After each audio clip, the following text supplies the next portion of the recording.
In today's video, I'm going to teach you how to add an employee in Zoho Payroll.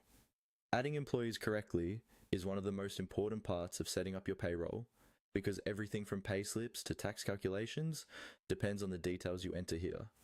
So in this walkthrough, I'll guide you through each screen, explain what you're seeing, and share a few tips so you can avoid common mistakes.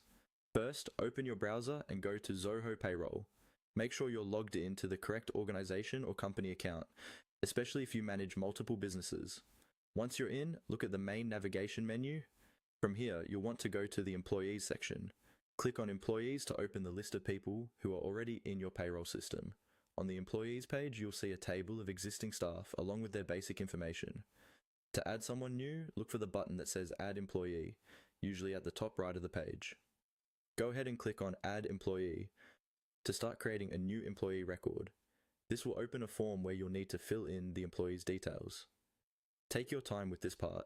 You'll typically be asked for personal information such as full name, contact details, and identification numbers required in your country, along with employment information like designation, department, work location, date of joining, and payroll-related settings such as pay schedule and salary structure. As you move through the fields, try to enter information exactly as it appears on official documents, since this data may be used for statutory reports and tax filings.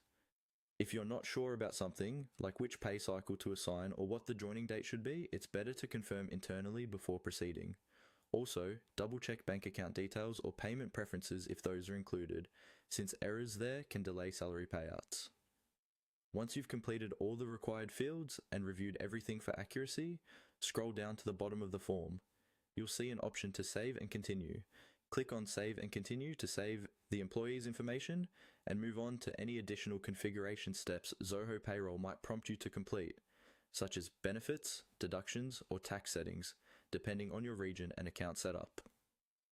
After you save, the new employee will now appear in your employees list and will be included in future payroll runs according to the settings you've just configured. That's all you need to do to add an employee in Zoho Payroll.